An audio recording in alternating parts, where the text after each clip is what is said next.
Welcome to the watch list. I'm Lindsay Melchek. Well, the phone has been ringing off the hook for Louis Black of Almonty Industries after China imposed export controls on tungsten, a niche metal mined by his firm that's crucial to everything from weapons manufacturing to your iPhone manufacturing.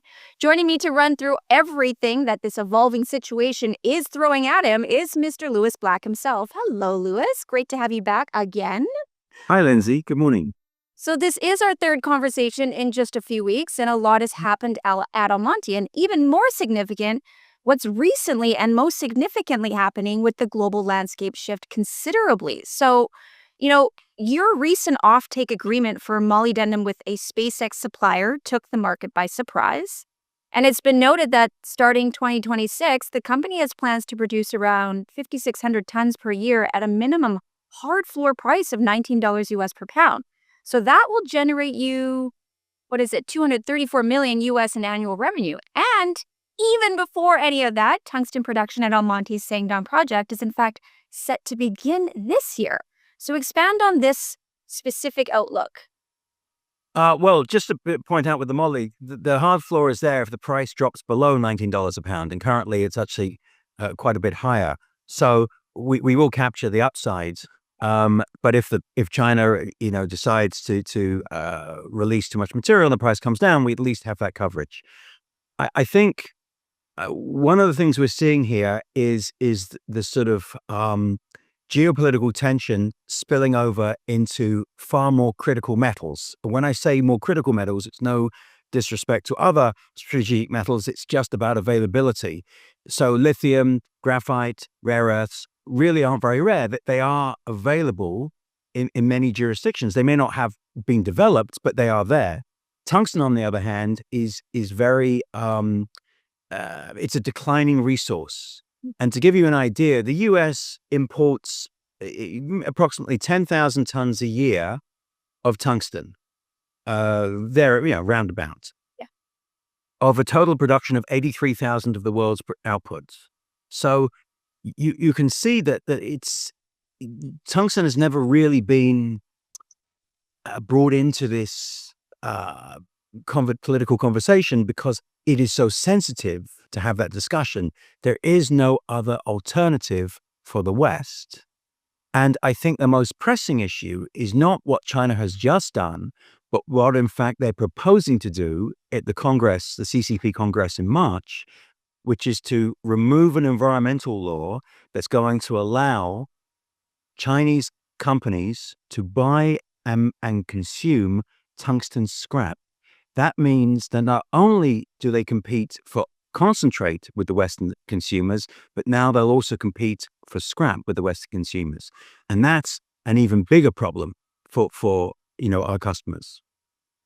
Well, there is obviously a very strategic importance to Almonty's resource then. You were recently quoted saying that your customers are in a state of belief following Beijing's move this past Tuesday. And then you went on to say, it's the warning shot. Our economy, manufacturing, defense, everything is so dependent on it. And yet Russia, China, as you said, and North Korea have about 90% of the output.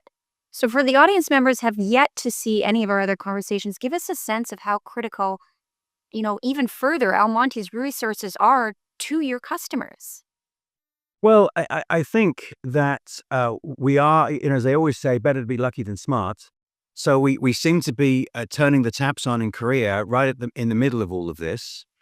And I think we've also built into our construction an expansion, an almost immediate expansion. So for very little money, I can double my output very quickly within about 12 months. And I think there has to be some kind of governmental solutions here. I'm not talking about investing into resources. I'm talking about finding sensible strategies that allow proper operators to, in fact, develop resources. The problem, of course, is that the perfect resource is in a democracy. And building in a democracy is a long, drawn-out and not for the faint-hearted process. Of course, it adds value if you have permission to operate in a democracy because it's so difficult to achieve in the first place. But the question of what happens with tungsten is one that I and nor my customers can really answer. We could theoretically, if I could actually find energy levels within myself to do it, because of the deposit in Sangdong is horizontal and not vertical, we could in fact open further portals and build a second plant to increase our output again.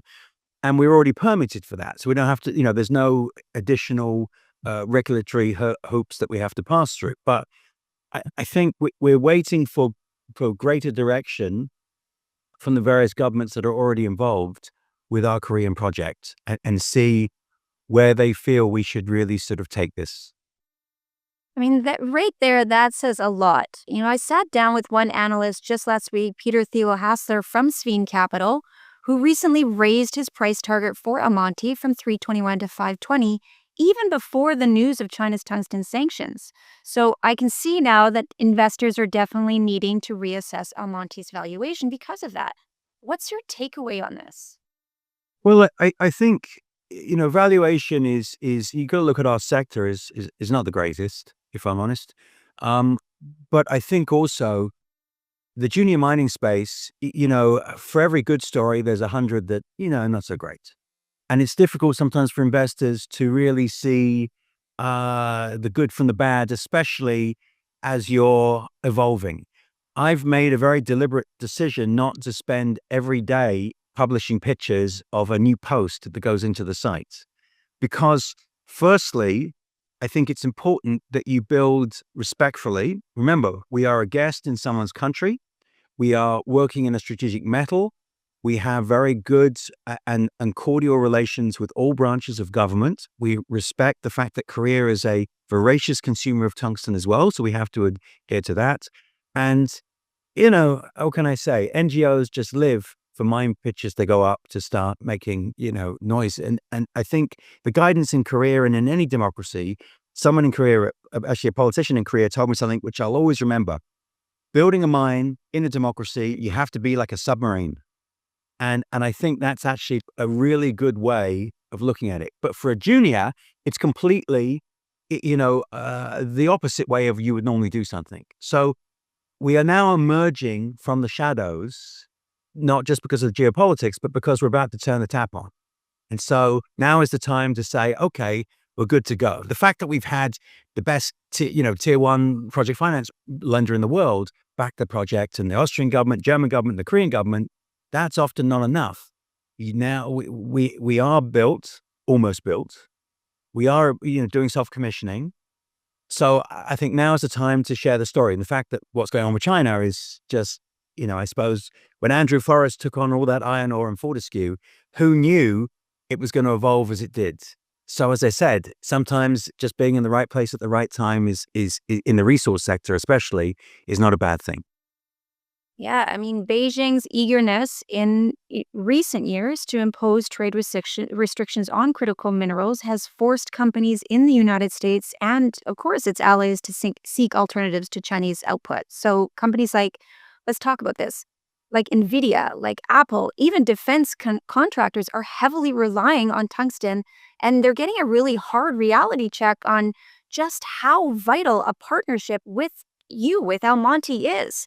I mean, these aren't little mom and dad garage companies. These are companies with incredibly deep pockets and a long history of acquisitions. So with Almonty's market valuation now currently below 500 million Canadian, a question here is, do you see a potential takeover bid on the horizon? Well, it's always a difficult one to say without falling foul of the regulators. But I would say that given this is a vast resource with a with a very high grade compared to the comps, and it's in a very safe, jurisdiction, very mature democracy, uh, it would be unlikely that we would be independent forevermore. I've been very conscious that when we developed Almonty, that we haven't made any, allegiances to large PE funds, rich uncles. We've always remained independent, and I've always controlled a lot of the stock, so we're not committee driven. I am a person that has exited successfully from this before at 21 times earnings in a tungsten mine. Everything we've done has been to prepare this company to perhaps one day pass it on to somebody that could benefit even more. And that benefit also benefits everyone within the company. I'm first and foremost a shareholder. I just happen to be the shareholder that stood up and said, all right, I'll run it. But I am a shareholder. That's what I am. And so my focus is on value. And so an exit is something which, if it was going to the right hands, would of course always be entertained. But I would say that at the moment, let us continue working then into phase 2 to expand production. Let us look at the downstream further. The Korean government wants us to do this, and let me complete at least the debt portion of the financing for the moly this year with Korean banks, and then see where our value is. I think that's the best way. Let's not sell ourselves short, but let's not have a Yahoo moment. So somewhere between those two brackets, I'm amenable to this idea. Okay. Now, what now? What's next? I mean, your phone is off the hook right now. So, No. how are you navigating through all of this right now? Well, firstly, let me tell you, Lindsay, that we don't have phones on hooks anymore. We've evolved Well put. with lots of tungsten to smartphones. But maybe in Vancouver you're still, We are. I mean, no, I think what's important is that we are being re-rated as a defense stock, because whether we acknowledge it or not, and whether we like it or not, defense is a key consumer of both moly and tungsten. And as such, all of our customers, even though they produce some really wonderful things, wind turbines, parts for phones and for planes and trucks and vehicles, they also produce parts that are consumed in the defense sector. And the defense sector has been one that's been much maligned and much ignored over the last 30 years. And I think you have an administration in the US now that is saying, no, we have peace through strength. That is one of their core sayings. And that strength has to be rebuilt. And NATO has to, jump on the bandwagon as well. So I think we're going to see a lot of, and last year, the stock that performed the best in Germany was Rheinmetall's, which was a defense contractor. So I think we are seeing right now, China, of course, with their export bans is one factor, but we're being re-rated as a defense stock. Okay, so what about my iPhone then? What's going to happen now? Oh, don't speak to me. I only sell it to my customers. So I'm not responsible for any of that. But no, I think, the good news is you need only a little bit of tungsten in everything. Right. The bad news is that you're going to be mandated by the DoD from the beginning of 2027 that you can't use Iranian, North Korean, Chinese, or Russian tungsten for any part of any contract for them. And that pretty much means us. So China has been very efficient in the last 2 years in capturing all the artisanal material from South America, Africa, and Mongolia. So we really are a kind of last man standing in that regard. But the good news is we've done this 126 years. I think we're going to have a high degree of confidence that, unfortunately, in the last 20 years or 15 years, when tungsten mines open, this mine will be successful because of our experience in this sector, in operation, sector. Defense sector, we have we're just learning as we go. But in terms of operations, we're 5th generation tungsten guys. So this is what we know how to do. Well, it's an interesting shift happening, and I'm glad to see that you are actually on the strong end of it all. And I'm intrigued to see just how quickly now Almonty is going to become the leading supplier. So thank you again for joining me, Louis. Please come back soon. Thanks for having me, Lindsay. Thank you very much. Again, that was Louis Black, CEO of Almonty Industries. Now, their website is almonty.com, and be sure to stay right here on Stockhouse to see all our other conversations. I'm Lindsay Melchuk. We'll see you next time.